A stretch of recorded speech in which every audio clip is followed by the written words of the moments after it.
पवित्र श्रीमद् भागवत गीता, पवित्र चारों वेद, पवित्र कुरान शरीफ, पवित्र बाइबल, पवित्र गुरु ग्रंथ साहिब, पवित्र कबीर साहिब की वाणी में छुपे हुए गूढ़ रहस्य अर्थात तत्व को जानने के लिए कृपया अवश्य सुनिए जगत गुरु तत्वदर्शी संत रामपाल जी महाराज के मंगल प्रवचन। बोलो सतगुरुदेव की जय। बंदी छोड़ कबीर परमेश्वर जी की जय। बंदी छोड़ गरीबदास जी महाराज जी की जय। स्वामी रामदेवानंद जी गुरु महाराज जी की जय। सर्व संतों की जय, सर्व भक्तों की जय, धर्मी पुरुषों की जय, श्री काशी धाम की जय, श्री छुडानी धाम की जय, श्री करौथा धाम की जय, श्री बरवाला धाम की जय। सत साही ग्रीव नमो नमो सतपुरुष को हूँ नमस्कार गुरु की नहीं। सुर नर मुनि जन साधुआं संतों सर्वसदी नहीं। सतगुरु साहेब संत सब डंडो तुम प्रणाम। आगे पीछे मध्य हुए तिनको जा कुर्बान। नराकार निर्विषम काल जाल भय बंधनम। निर्लेपम निज निर्गुणम अकल अनुबेशोन्दनम। सोहम सुरति समाप्तम सकल समाना निर्तल। उज्ज्वल हिरंबर हरदमम बेपरवा अथा है वार पार नहीं मज्जतम। ग्रीव जो सुमर सिद्ध होई गणनायक गलताना। करो अनुग्रह सोई पारस पद परवाना। आदि गणेश मनाऊं गणनायक देवन देवा। चरण कमल लो लाऊं आदंत करूं सेवा। परम शक्ति संगीतम रिद्धि दाता सोई। अवगत गुण अतीतम सत्य पुरुष निर्मोही। जगदम्बा जगदीशम मंगल रूप मुरारी। तन मन अर्पू शीशम भक्ति मुक्ति भंडारी। सुर नर मुनि जन ध्यावे ब्रह्मा विष्णु महेशा। शेष सहस मुख गावे पूजे आद गणेशा। इंद्र कुबेर सरीखा वरुण धर्म रह जावे। समर्थ जीवन जी का मन इच्छा फल पावे। 33 कोटि आधारा जावे से 88। उतरे भव जल पारा कट है यम की फांसी। 33 कोटि आधारा जावे से 88। उतरे भव जल पारा कट है यम की फांसी। कर जोरूं विनती करूं धरूं चरण पर शीश। गुरु जी राम देवानंद जी महाराज ने दियो नाम बख्शीश। कोटि कोटि सिजदा करूं कोटि कोटि प्रणाम। चरण कमल में राखियो मैं बांदी जाम गुलाम। कुत्ता तेरे दरबार का मोतिया मेरा नाम। गले प्रेम की जेवड़ी जा खेचो वहां जाऊं मैं। तो करो तो बावड़ू दूर दूर करो तो जाऊं। जो राखो तो ही रहूं जो देवो सो खाऊं। गुरु बड़े गोविंद से मन में देख विचार। हरि सुमरे वो वार है गुरु सुमरे हो पार। 7 द्वीप 9 खंड में गुरु से बड़ा ना कोई। करता करे न कर सके गुरु करे सो होए। राम कृष्ण से कौन बड़ो उन्हों भी गुरु कीन, तीन लोक के वे धनी, गुरु आग अधीन। जय इब के सतगुरु मिले, सब दुख आँखों रो, चरणों ऊपर शीस धरूं, कहूँ जो कहनियो। कबीर साईं मिलेंगे, पूछेंगे कुशलात, आद अंत की सब कहूँ, अपने दिल की बातें। गुरु जी तुम ना भूलियो,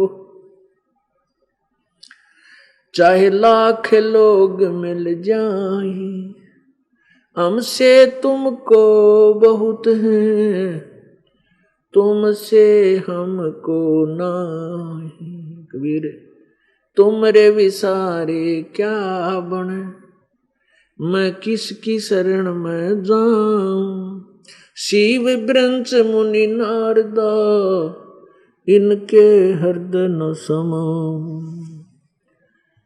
अब गुण किए तो बहुत किए, करत न मानी आरे, बावे बंदा बख्श दियो, बावे गर्दन उतार।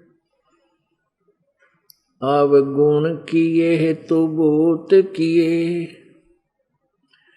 करत न मानी आरे, बावे बंदा बख्श दियो, बावे गर्दन उतार।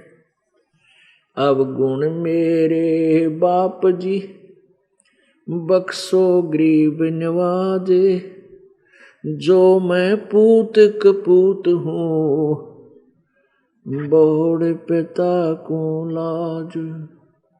मैं अपराधी जन्म का, नक सिख बरे विकार, तुम दाता दुख भंजना, मेरी करो संभार।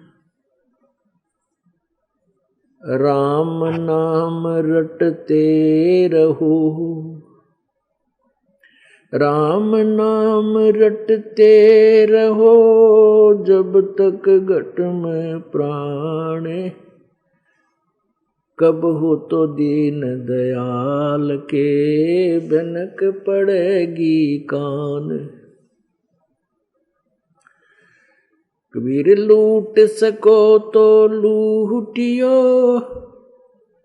राम नाम की लूटी, पीछे पर पछताओगे, प्राण जाएंगे छूट।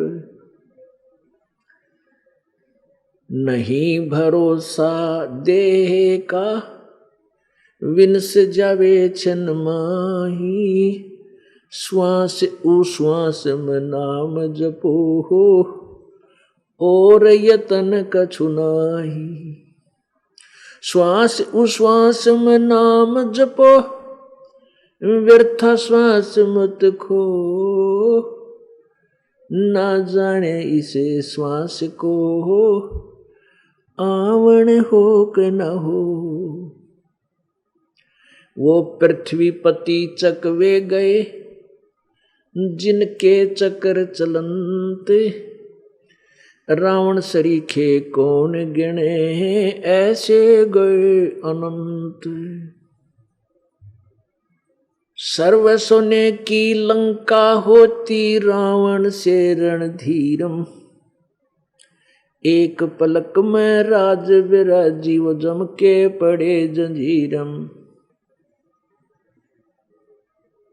मन तो सुख के सागर बसरे, भाई और न ऐसा यस रे। मन तू सुख के सागर बसरे, भाई और न ऐसा यस रे।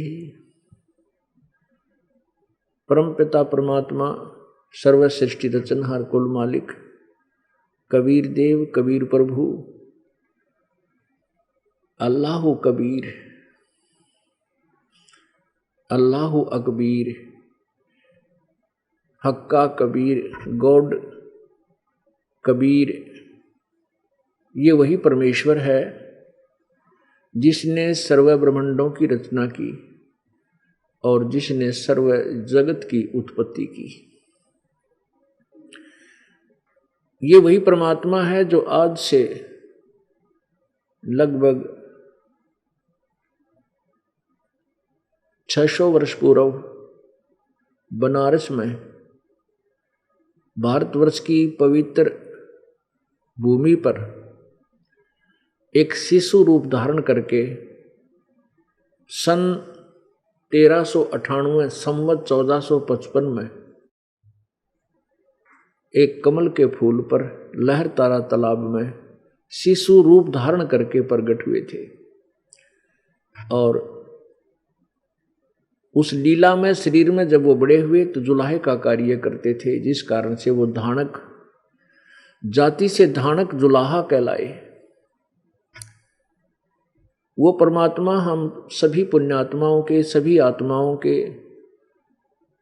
चाहे आज कोई चींटी बना है, हाथी बना है, पशु पक्षी, जल के जीव जंतु बने हैं, राजा बना है, देव बने हैं, महादेव बने हैं, ब्रह्मा विष्णु महेश बने हैं, इन सभी आत्माओं के वो कुल मालिक है, वह हमारे परम पिता है।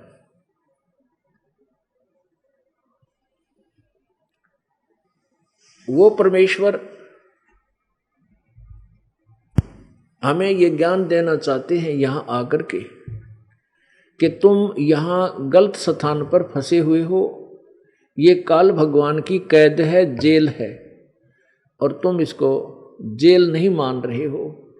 तुम इसको अपना निज स्थान मान करके यहीं पर आपसी द्वेष करके, एक दूसरे से झगड़ा आदि करके, और केवल यहाँ की भौतिक सुविधा को प्राप्त करने के लिए अपना जीवन व्यर्थ करके काल के इस कैद में ही, इस जाल में ही फंसे रह जाते हो।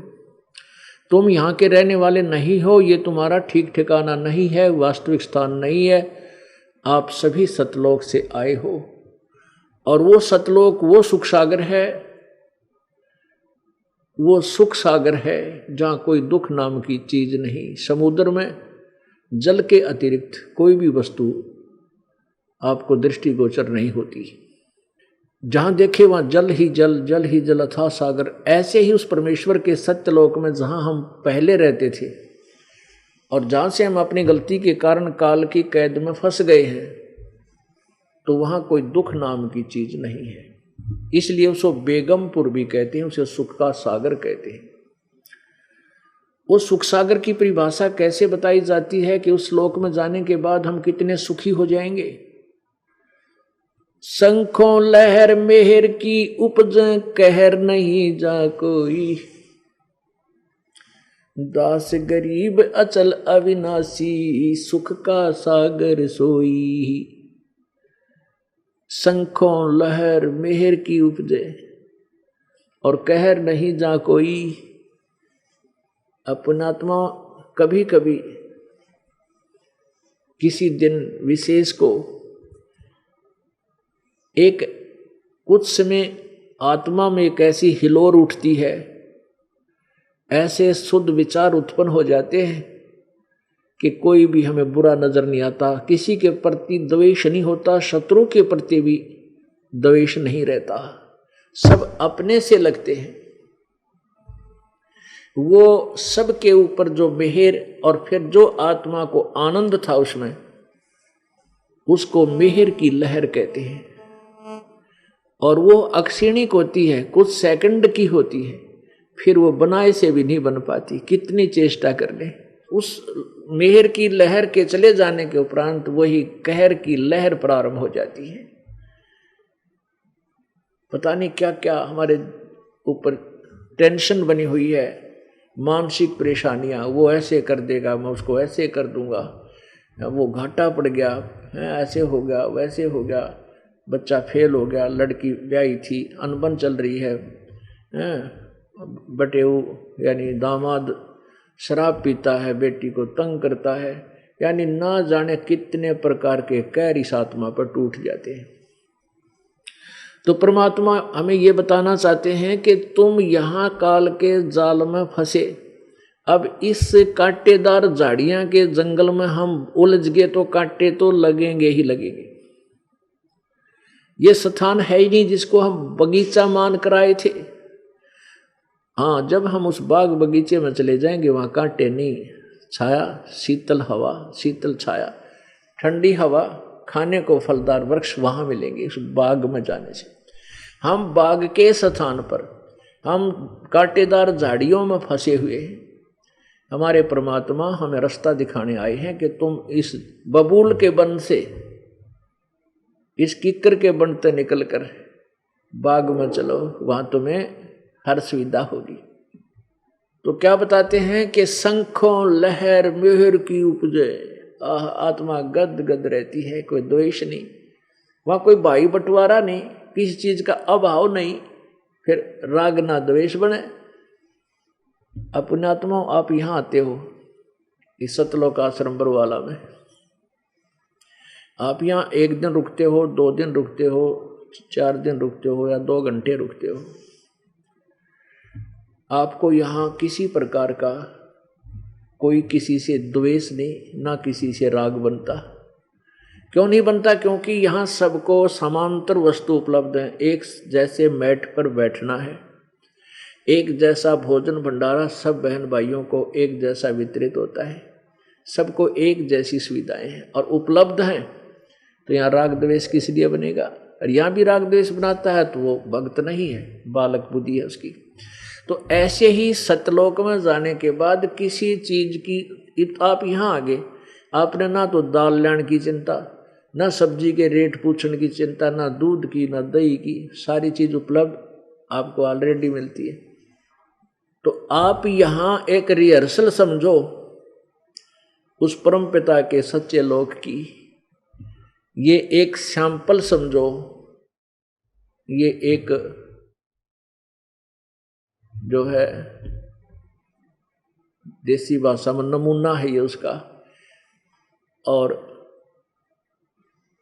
वास्तविक वहां पर क्या सुख होगा? यहाँ तो गर्मी भी लग जाती है, चलो बेसिक पंखे वगैरह ला दें, कूलर भी प्रबंध कर दे, फिर भी गर्मी महसूस हो जाएगी, लेकिन वो आपसी जो राग द्वेष चिंता वो कति खत्म हो जाती है। और वहाँ सच्चे दरबार में जाने के बाद कोई किसी प्रकार का आपको मानसिक टेंशन नहीं रहता, कोई परेशानी नहीं रहती, किसी चीज़ का अभाव नहीं, सदाबहार बाग है वहाँ पर। हम वहाँ पर साकार हैं, मनुष्य सदृश है, हमारा नूर का एक तत्व से बना हुआ शरीर है, हम कभी वृद्ध नहीं होते वहाँ पर। और जो हमारा वहाँ परिवार होगा कभी मृत्यु को प्राप्त नहीं होता।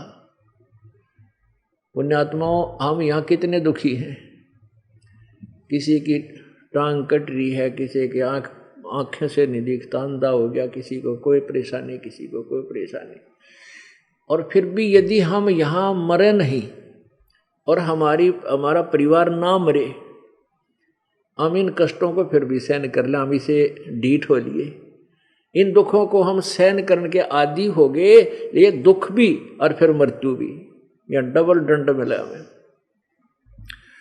डबल दंड मिल रहा है। तो पुण्यात्माओं, सतलोक में जाने के बाद यहाँ तो मृत्यु होगी ही होगी, ये तो डेफिनेट है, यहाँ तो आप रह नहीं सकते, चाहे यार कितने सतर्क रह लो और कितने यहाँ पर जो ना चिपक लो इनका अपनी संपत्ति और संतान का, नहीं रह सकते। तो यहाँ से जाना है, तो जाना ही है, तो क्यों ना ऐसे स्थान पर जाऊं फिर कभी मृत्यु ना हो, दोबारा ये ब्रह्म माटी फेर ना हो, तो उसकी तैयारी भी कर लें। अपने संसारिक कार्य करते करते उस प्रभु को भी याद रखें। उसको कैसे याद रखना है, उसकी विधि क्या है, वो हमें प्रॉपरली नहीं मिली, वास्तविक नहीं मिली, जिस कारण से ऋषि मुनि महात्मा भक्तजन श्रद्धालु साधना भी करते रहे, अपने शरीर को समर्पण भी कर दिया, हजारों वर्ष बैठे रहे, डिमक चढ़ गई, लेकिन मालिक प्राप्ति के लिए उन्होंने प्रयत्न छोड़ा नहीं। लेकिन उनकी वे ऑफ वर्शिप, उनकी पूजा की विधि परमात्मा पाने की नहीं थी, क्योंकि वो शास्त्र विधि त्याग कर मनमाना आचरण था जिससे कोई लाभ होने वाला नहीं था। जैसे प्रमाण के लिए पवित्र श्रीमद् भगवद गीता अध्याय नंबर 16 के श्लोक नंबर 23 में कहा है कि शास्त्र विधि को त्याग कर जो मनमाना आचरण, अपनी मनमानी पूजाएं साधनाएं करता है, उसको न तो कोई सुख होता है और न उसकी कोई गति होती है, और न ही उसको किसी प्रकार का कोई, न उसका मोक्ष होता है, न उसका कार्य सिद्ध होता है, और न ही उसकी गति होती है, कोई सुख नहीं होता। अर्थात यूजलेस, कति व्यर्थ। तो उस साधना के करने का क्या लाभ जिस जो कति व्यर्थ है। तो हमने परमात्मा पाने के लिए वही साधना करनी होगी जो वास्तविक है। तो परमात्मा क्या बताते हैं, उस सत्य साधना को करके शास्त्र विधि अनुसार पूजा साधना करके आप सतलोक चलिए। अब यहां से तो आपने जाना पड़ेगा, और वहां जाने के लिए साधना इतनी सिंपल है, इतनी साधारण है। रोगी कर सकता है, कोढ़ी कर सकता है, बूढ़ा कर सकता है, बच्चा कर सकता है, कोई नहीं बैठ सकता लेट कर सकता है, चलते फिरते कर सकता है, काम करते करते कर सकता है। हम परमात्मा की भक्ति में रुचि क्यों नहीं लेते थे? क्योंकि हमने ये सोच रखा था कि परमात्मा पाने के लिए हमें बहुत समय देना पड़ेगा अलग से। जैसे समाधिस्थ साधु संत फकीर महर्षि हमने देखे ऐसे करके साधना लगाए बैठे रहते हैं, समाधि लगाकर बैठे रहते हैं, घर त्याग जाते हैं, जंगल में चले जाते हैं, वन में चले जाते हैं, खड़े होकर तप करते हैं। कोई बर्फ में तप करता है, कोई जल में खड़ा होकर तप करता है, कोई धूने लगा कर चारों तरफ अग्नि जलाकर तप करता है। तो हम यूँ सोचा करते भाई ये तपस्या, ये साधना भगवान पाने वाली हमसे नहीं बन सकती, हम गृहस्थी हैं, हम नहीं कर सकते, ये साधु संत फकीरों का ही काम होगा, ये करते रहेंगे। हम तो उनकी सेवा पानी कर देते थे। अब पता चला कि वो साधना तो करने की थी नहीं जो साधु संत करा करते। परमात्मा क्या बताते हैं, डिंब करें डूंगर चढ़े ये अंदर झीनी झूले, जग जाने बंदगी करें ये बोवें सूल बबूले। डंब करें, दंब माने लोग दिखावा, ढोंग करते हैं, ये ऊंचे स्थान पर बैठ जाते हैं ताकि दूर तक मैं दिखाई दूं मैं क्या कर रहा हूं, ताकि मेरे से आकर्षित हो, मेरे पास आवें, मेरी महिमा बन जाए। दंब करें डूंगर चढ़े, डूंगर कहें ऊंची टीलों पर, बड़े पहाड़ पर, और अंदर झीनी झूले, अंदर वो वस्तु नहीं है जिसकी जो होनी चाहिए, वो वस्तु उसको नहीं मिली। और दुनिया भक्त जन जग जाने बंदगी करे, जनता सोचे ये भक्ति करता है, यो बोवे सूल बबूले। शास्त्र विरुद्ध साधना करके इंसान तप से क्या बनता है, राजा बनता है, और राजा बन करके वो फिर कोरे अन्याय करता है, पाप करता है, बहुत जो है पाप इकट्ठे कर लेता है। तब से राज में बदमानम, और जन्म तीसरे शुक्र सवानम। ओहो, तपेश्वरी सो राजेश्वरी, राजेश्वरी सो नरकेश्वरी। जो जितना अधिक तप कर रहा है उसने उतना ही अधिक समय तक उसको राज्य प्राप्त होगा, और उतने ही अधिक समय तक फिर वो नरक में रहेगा। जो अधिक समय राज्य करेगा उतना ही अधिक समय उसका नरक का बनेगा। पुण्यात्माओं, ये परमात्मा की वाणी है, विधान है, उन्हीं के द्वारा बताया हुआ। ये असत्य नहीं हो सकता। हम ना माने वो हमारी अपनी सूझबूझ है, अपनी सोच है। अब जैसे कोई कानून को नहीं मानता है, ना माने, लेकिन जिस दिन वो कानून के चक्कर में आएगा उस दिन पता लग जाएगा ये कानून जो खंड कर दिया। जब तक वो कानून नहीं तोड़ रहा है और वैसे कह रहा है, जिस दिन तोड़ देगा उस दिन कानून का पता लग जाएगा। ऐसे ही जो परमात्मा की गलत साधनाएं कर रहे हैं ये बाद में बहुत पश्चाताप करते हैं, बहुत रोते हैं, फिर कुछ नहीं बन पाता। उसमें परमात्मा कहते हैं आछे दिन पाछे गए और गुरु से किया ना हेत, अब पछतावा के करे चिड़िया चुगी खेत। तो अब समय है, मानो शरीर है, आप में बुद्धि दी है परमात्मा ने, आप जी इस दास के द्वारा दिए गए विचारों को सदग्रंथों से मेल कर सकते हैं। और जो सदग्रंथों में लिखा वो सत्य है। किसी ने दंत कथा बना करके अपनी सोच की कोई पुस्तक सदग्रंथों का नाम लेकर के उस लिखी हुई है और वो सदग्रंथों से नहीं मिलती है, तो वो साधना त्यागने योग्य है, उसको त्यागना पड़ेगा। जैसे पवित्र श्रीमद् भगवत गीता अध्याय नंबर 16 के श्लोक 24 में कहा है कि अर्जुन, जो कर्तव्य कर्म और अकर्तव्य कर्म, जो भक्ति मार्ग के करने योग्य साधनाएं हैं, कर्म हैं, क्रिया हैं और न करने वाली है, वो भी सदग्रंथों से ही तू मेल कर, किसी की दंत कथा पर विश्वास मत कर। तो पुण्यात्माओं, अब हम शिक्षित हैं, सदग्रंथ अपने पास है, और जैसा भी उन संस्कृत के ज्ञाताओं ने ज्ञान था, उन्होंने कुछ अनुवाद भी कर रखा है। अब उस अनुवाद के उनके द्वारा किए हुए अनुवाद में बहुत ढेर सारी त्रुटियां भी हैं, उसके पश्चात भी सच्चाई ऊपर है। क्योंकि कहते हैं चोर चुरावे तुंबड़ी और गड्ढे पानी में, वो गड्ढे हुआ ऊपर आवे न, सच्चाई छनी ना। अब तुम्बा होता है एक घिया का, देखियो गोल गोल, उससे बड़ा होता है एक पेठे जितना, सीताफल जितना एक तुम्बा एक फल होता है, वो अंदर से थोथा हो जाता है।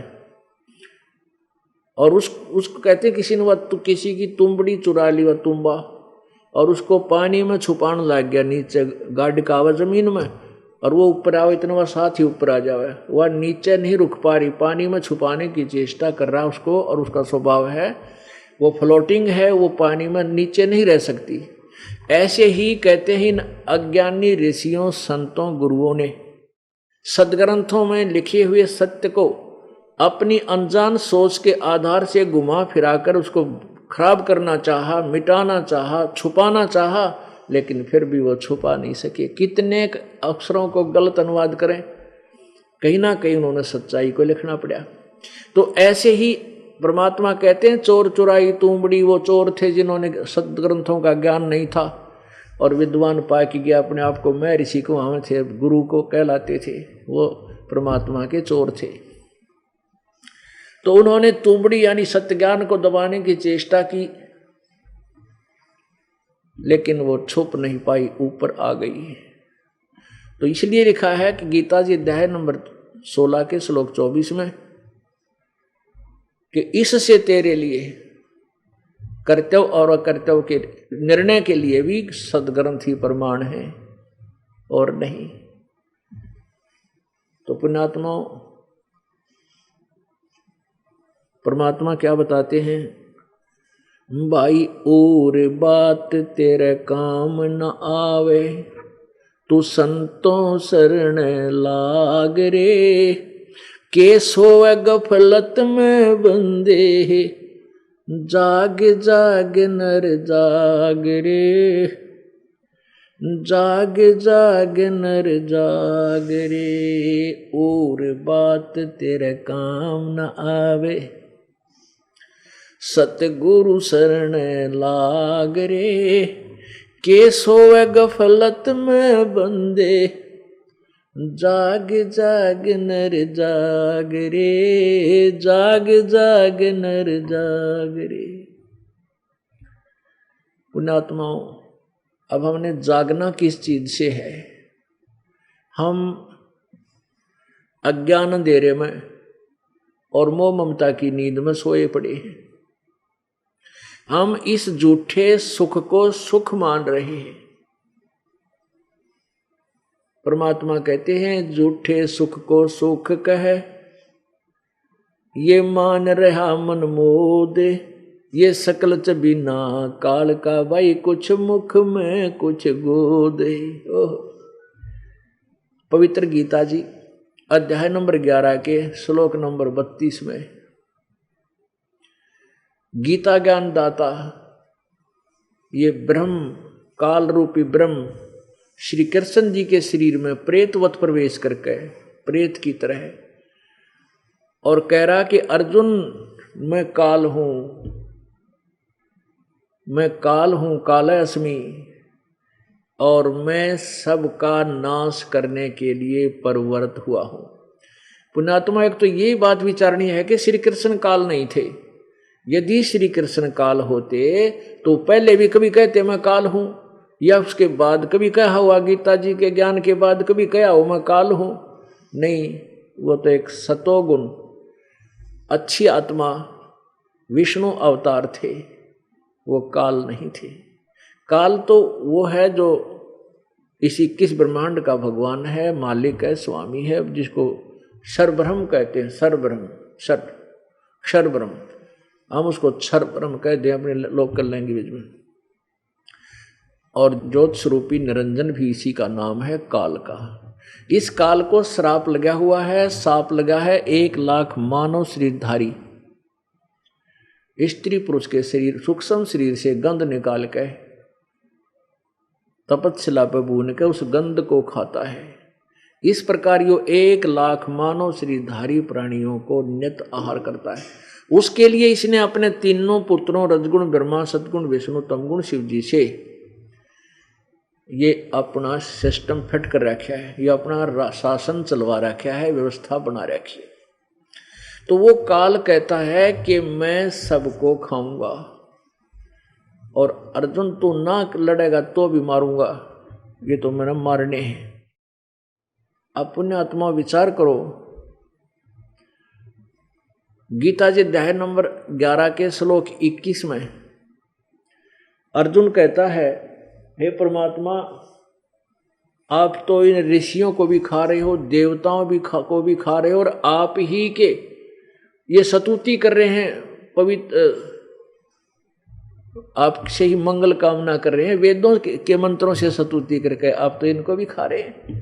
तब 11वें अध्याय के 32वें श्लोक में कहा कि अर्जुन मैं तो भाई ये बढ़ा हुआ काल हूँ और सबको खाने के लिए आया हूँ, मैं ना बख्शूं किसी को।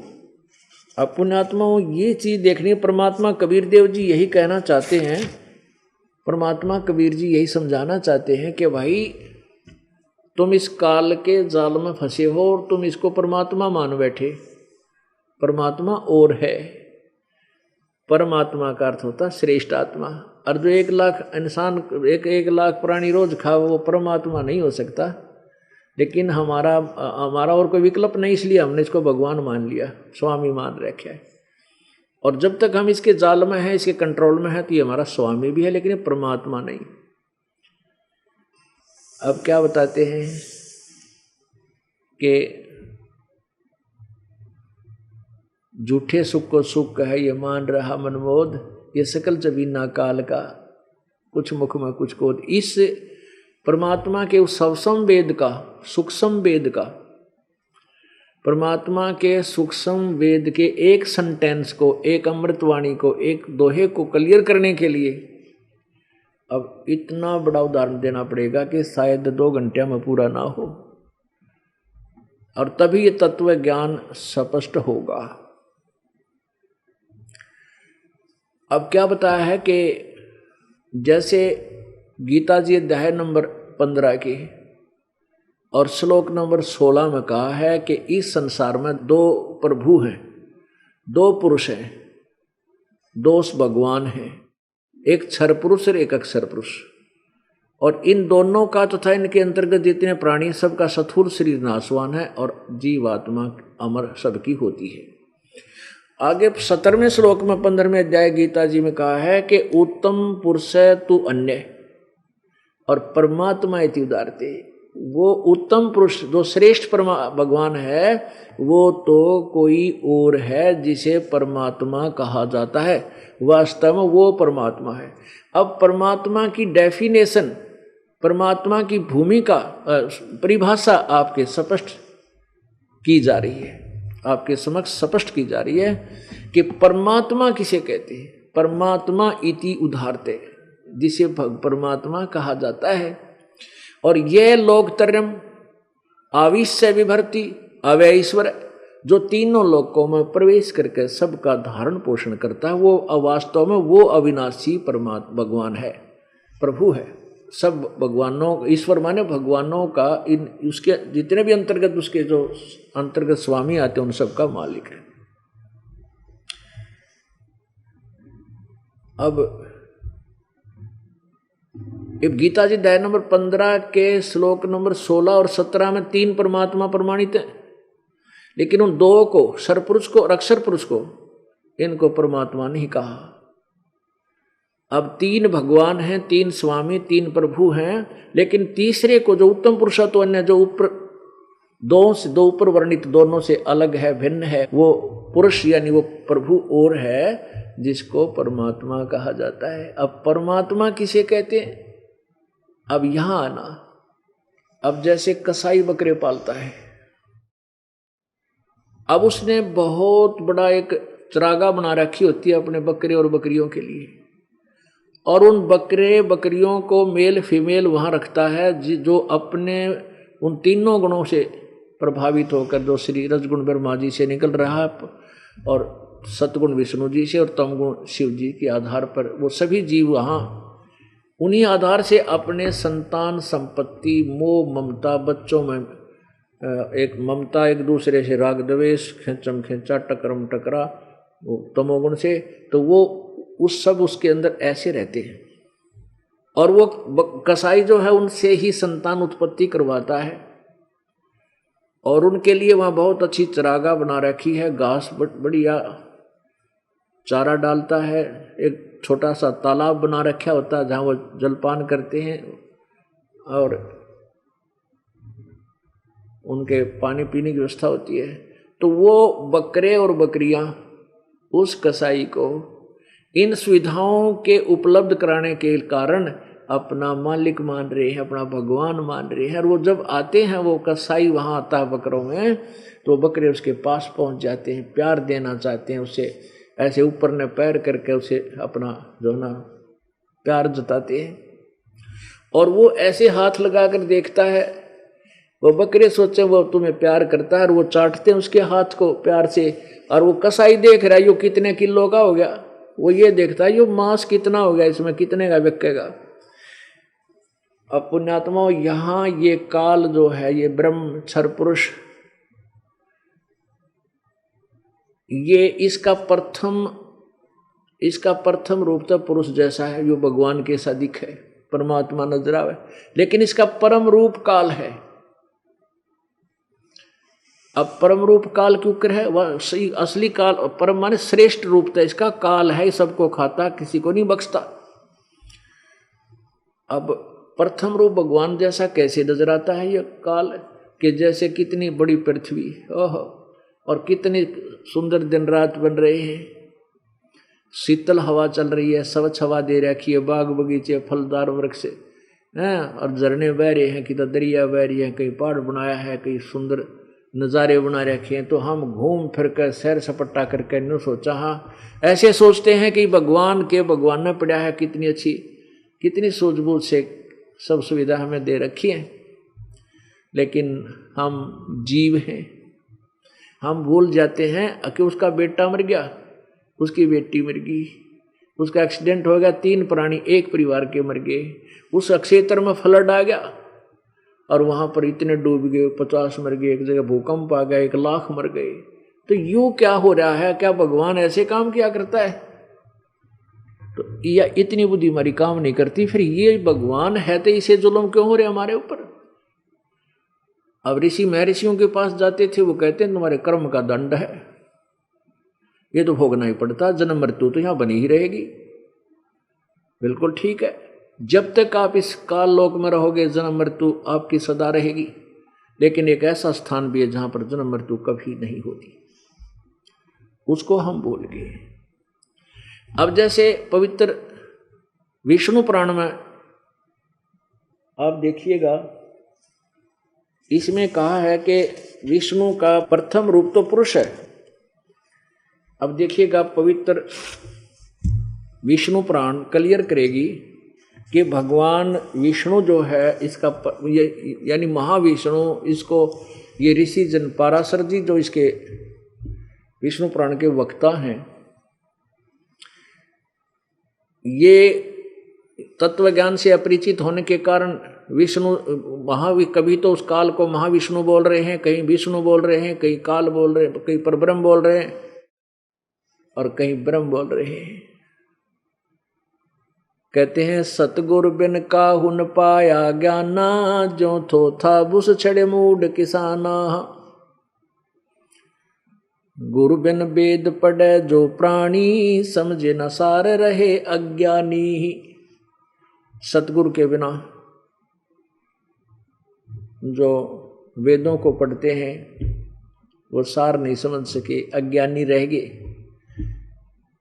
और सतगुरु के बिना जो किसी को भी तत्व ज्ञान नहीं मिला, क्योंकि तत्व ज्ञान के अभाव से वो ऐसे थे जैसे कोई धान निकालने के बाद उसका भूस रह जाता है, और उस भूस को जैसे धान निकालते हैं, धान को कैसे निकालते हैं कि उसके पौधे को पकड़ कर एक बंडल सा बना कर पूड़ी सी, और उसको ऐसे झाड़ते हैं, मारते हैं, कूटते हैं, तो उसमें से धान जो निकल जाते हैं वो भूस अलग हो जाता है, धान किसान उठाकर ले जाता है।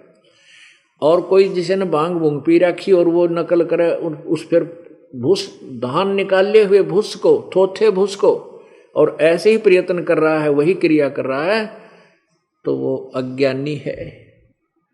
तो परमात्मा कहते हैं जिनको तत्व ज्ञान नहीं था वो मेहनत प्रयत्न बहुत किया करते, साधु संत बने दिखाई दे थे, बहुत मेहनत करते थे, हजारों लाखों वर्ष भी उन्होंने तपस्याएं की, 100 वर्ष की, लेकिन सतगुरु के बिना उनको कोई ज्ञान नहीं हुआ। वो थोथा भूस कूटा करते, वो थोथा भूस कूटते थे।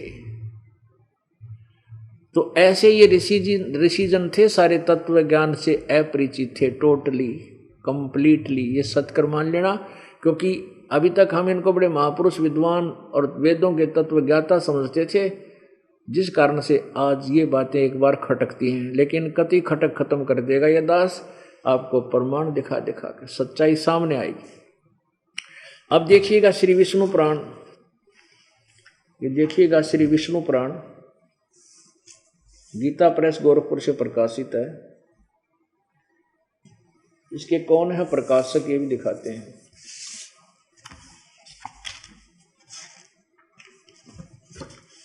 श्री विष्णु पुराण सचित्र हिंदी अनुवाद सहित, अनुवादक हैं श्री मुनिलाल गुप्त, और ये कहाँ से प्रकाशित है? प्रकाशक एवं मुद्रक हैं गीता प्रेस गोरखपुर, गोविंद भवन कार्यालय कोलकाता का संस्थान। इसके अध्याय नंबर 2 प्रथम अंश और अध्याय नंबर 2 श्री विष्णु पुराण प्रश्न नंबर 4 पे, यहाँ आइए नीचे। अब पाराशर जी कह रहे हैं कि हे द्विज, किसी को ज्ञान देते हुए, परब्रह्म का प्रथम रूप पुरुष है, अव्यक्त और व्यक्त उसके अन्य रूप हैं, तथा काल उसका परम रूप है। ये परब्रह्म का प्रथम रूप, ये परब्रह्म किसे कहते हैं? ये काल को न समझ करके इसको कहीं ब्रह्म कहते हैं, कहीं परब्रह्म कहते हैं, कहीं विष्णु कहते हैं, कहीं महाविष्णु कहते हैं। अब ये समझिए कि हे द्विज, परब्रह्म का प्रथम रूप पुरुष यानी भगवान जैसा है, अव्यक्त और व्यक्त उसके अन्य रूप है, तथा काल उसका परम रूप है। असली तो काल रूप है और श्रेष्ठ रूप तो उसका काल है। और ये फिर देखिए 5 पृष्ठ पे, हे मैत्रेय, प्रलय काल में प्रधान यानी प्रकृति को प्रधान भी कहते हैं। ये गीता में काम आओगा 4 अध्याय के 14वें अध्याय में 3, 4, 5 श्लोक में, कि प्रधान यानी प्रकृति दुर्गा के साम्य अवस्था में स्थित हो जाने से, यानी ये दुर्गा काल से अलग हो जाती है, उसमें ये भिन्न भिन्न रहते हैं, यानी पुरुष के प्रकृति से पृथक हो जाने से पर विष्णु भगवान का काल रूप परिवर्त होता है। इसे सिद्ध है कि ये विष्णु भी उस काल को ही कहते हैं और ये उनको उन परब्रह्म परमात्मा भी उसी को, ये नीचे भी है उन पर मन परमात्मा सर्व भूतेश्वर, पता नहीं क्या लिख रखे आगे देखो। और यहाँ पर देखिएगा उसी का अर्थ प्रकरण है, हे द्विज परब्रह्म का प्रथम रूप पुरुष है, अव्यक्त और व्यक्त उसके अन्य रूप हैं, तथा काल उसका परम रूप है। तो ये गीता ज्ञान कौन दे रहा था? ये काल दे रहा था, महाविष्णु भी इसी को कहते हैं, और महा ब्रह्मा का भी रूप यही धारण कर लेता है, और कभी कहीं महाशिव कहलाता है। ये सदा शिव भी ये काल ही कहलाता है। अब जो प्रसंग चल रहा है, यहां जो सुविधाएं हम देखते हैं, इससे तो लगता है कि ये भगवान न पड़ा है, यानी बहुत ही अच्छा भगवान स्वामी हमारा, लेकिन इसका परम रूप तो काल है। वास्तव में इसने अपने स्वार्थवश, अपने पेट उदर पूर्ति के लिए हमें यहाँ पर भ्रमित करके रखा हुआ है, और सभी प्राणियों को मिसगाइड करके रखना इसकी मजबूरी होगी। सभी प्राणियों को, सभी जीवों को यहाँ वास्तविकता से अपरिचित रख के अपने जाल में फंसाना इसकी मजबूरी है, क्योंकि इसको श्राप लगा हुआ 1 लाख मानव श्रीधारी प्राणियों को निताहार करने। तो पुण्यात्माओं, जो प्रसंग चल रहा था कि झूठे सुख को सुख कहे, ये मान रया मन मोदे, ये सकल चबीना काल का, कुछ मुख में कुछ गोदे। अब गीता जी अध्याय नंबर 15 के श्लोक नंबर 16 और 17 में स्पष्ट हो गया कि क्षर पुरुष तो यू काल है, अक्षर पुरुष ये परब्रह्म है, और ये काल ब्रह्म जो है ये किस ब्रह्मांड का मालिक है, और ये अक्षर पुरुष अर्थात परब्रह्म ये 7 शंख ब्रह्मांड का स्वामी है। और ये तीसरे नंबर का जो उत्तम पुरुष है तो अन्य परमात्मा इति उदाहरते, उत्तम पुरुष वास्तव में श्रेष्ठ भगवान तो कोई और ही है, जो परमात्मा कहलाता है। परमात्मा की परिभाषा आपके समक्ष रखी है कि वो परमात्मा है। कैसा है? शंखों लहर मेहर की उपजे कहर नहीं जा कोई, दास गरीब अचल अविनाशी सुख का सागर सोई। जहाँ शंखों लहर मेहर की उपजे, कोई दुख नहीं, कोई कष्ट नहीं किसी प्रकार का, वो है वास्तव में परमात्मा, वो भगवान है जो तीनों लोकों में प्रवेश करके सबका धारण पोषण करता है। वो मूल जड़, पूरे संसार की जो जड़ है, मुख्य भगवान समझो, वो परम परमात्मा, वो उत्तम पुरुष, वही सबका पालन पोषण कर रहा है, सबको वही दे रहा है। वो कौन है? वो 15वें अध्याय के प्रथम मंत्र से लेकर और चौथे तक उसका विवरण है। गीता जी अध्याय नंबर 15 के श्लोक नंबर 1 से 4 में स्पष्ट किया है।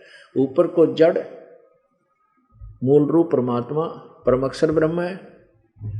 वो तीसरे नंबर का जो उत्तम पुरुष जिस कोई और है वो जड़ है, और नीचे को तीनों गुण रूपी शाखा है, रजगुण ब्रह्मा, सतगुण विष्णु, तमगुण शिव जी, और ये पात रूप संसार।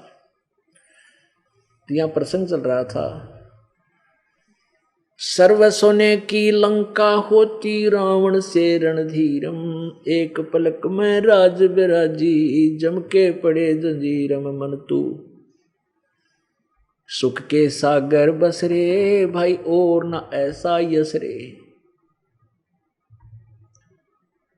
पुण्यात्मा, हम किसी के पास एक फैक्ट्री होगी, किसी के पास 2 होंगी, किसी के पास एक छोटा सा कमरा रसोई होगा, मकान होगा, किसी के पास 3 कमरों का होगा, किसी पर डबल सटोरी होगा, किसी के पास 3-4 मकान होंगे, कोठी होंगी, किसी के पास 200 ग्राम सोना होगा, किसी के पास 100 ग्राम होगा। घना सेठ होगा तो आधा किलो किधर छुपा रहा होगा तिजोरी में, और हम इसी में सेठ मानने बैठे अपने आप को। परमात्मा कहते हैं उस रावण की मंडी में हीरे मोती ऐसे बिका करते जैसे यहाँ बाजरे ज्वार बिकते हैं। इतना धनी राजा था और सारी सोने की लंका बना रखी थी। रति कंचन पाया नहीं रावण चलती बार। यह संसार छोड़कर जब जाने लगा, कहते हैं एक रति भी यानी 1 ग्राम भी वो सोना नहीं लेकर जा सका। तो उस रावण जैसा यश आपका नहीं हो सकता, और वो भी यूजलेस। क्या फायदा उस झूठे यहां के यश में जो फंस गया, उसका तो काम बिगड़ गया। यहां तो साधु संत अपना काम बनाते हैं, भक्तात्मा पीछा छुड़वा लेते हैं, यहाँ की प्रभुता से हाथ जोड़ देते हैं, भगवान बचावे, इसी झूठी प्रभुता थे। अब पीछे आपने एक मार्मिक घटना सुनी होगी अखबार समाचार पत्रों में। आंध्र प्रदेश के, पहले गलती से दास कर्नाटक के बता गया था, वो मुख्यमंत्री जो हेलीकॉप्टर में क्रैश होकर मृत्यु को प्राप्त हुए, वो आंध्र प्रदेश के थे।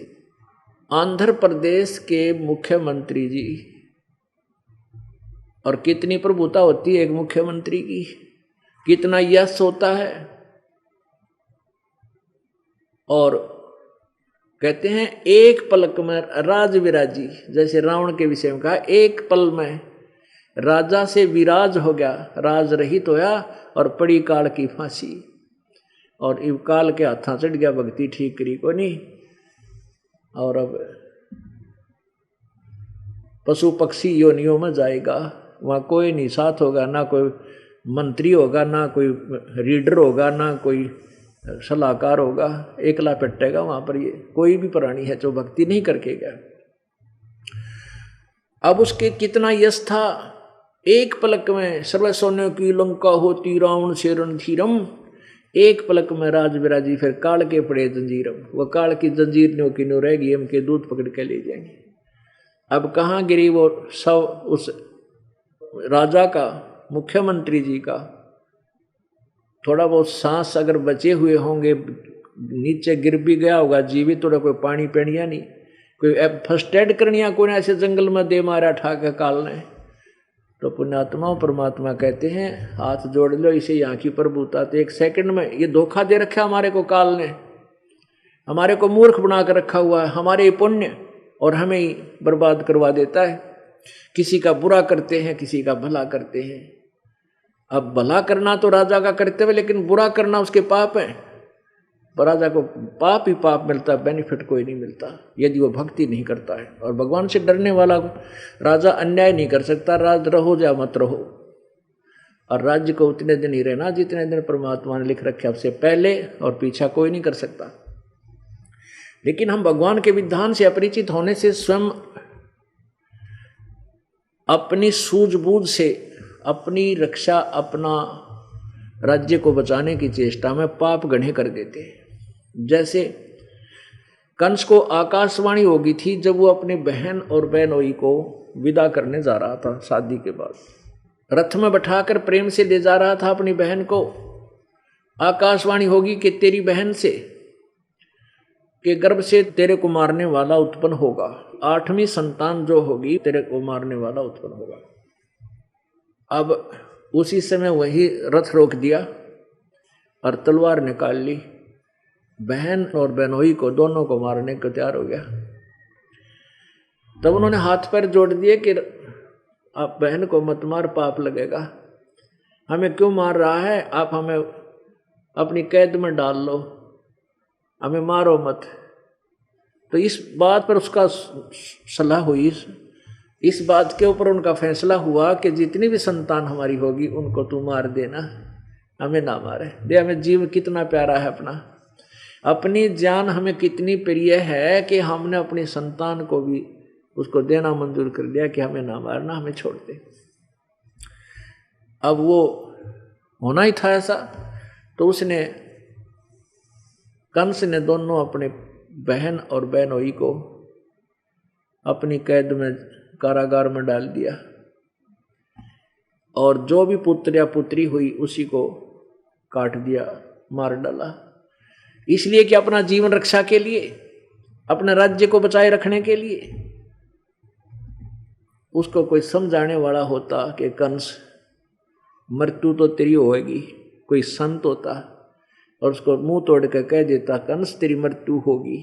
और भगवान की आकाशवाणी को तू श्रेष्ठ सत्य मान रहा है कि 8वीं संतान से तेरी मृत्यु होगी, तो उसको तू कैसे टाल सकता है? क्या तू भगवान से बड़ा है? या तो इस आकाशवाणी को सत्य मत मानने जान दे तेरी बहन को। अगर सत्य मान रहा तेरी मृत्यु होगी होगी, और ये पाप इकट्ठे मत कर रहे। अब बुद्धि देखो कि कैसे बिक जाती है। राजा कितना अहंकारी अभिमानी बन जाता है, मैं ये कर दूंगा, मैं ये कर दूंगा, मैं ऐसा प्रबंध कर दूंगा। ना, यह भूल है प्यारे तेरी। जिस दिन कालबली का चक्कर चलेगा, तू तो क्या, तेरे फरिश्ते भी नहीं जान सकते तू कहाँ मरेगा और कैसे मरेगा। अब उसने अपने राज्य को, अपने जीवन को बचाए रखने के लिए बहन के सारे पुत्र व पुत्रियां मारी। और लास्ट में जब श्री कृष्ण जी को का जन्म हुआ, उनको ये नंद के वहां से एक लड़की उत्पन्न हुई। इस लड़की को वहां ले आए कैद में, और वहां से वहां ले गए। प्रभु की लीला, सब ताले तूले खुल गया पे। और फिर वो कन्या जब कंस ने मारी, धरती पर पटकी तो वो आकाश में उड़ गई।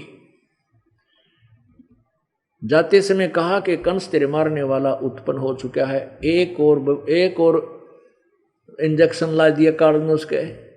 उसने, कंस ने क्या किया, आसपास के नवजात शिशुओं को कत्ल करवा दिया कि ना जाने कित पैदा हो गया होगा। आसपास के बेटे और बेटियों को, लड़कियों को जो 2-4 साल 5-4 वर्ष के थे, उनको कत्लेआम करवा डाला। कितना पाप इकट्ठा कर लिया, और अंत में मर कर रहा और आज रहा नहीं।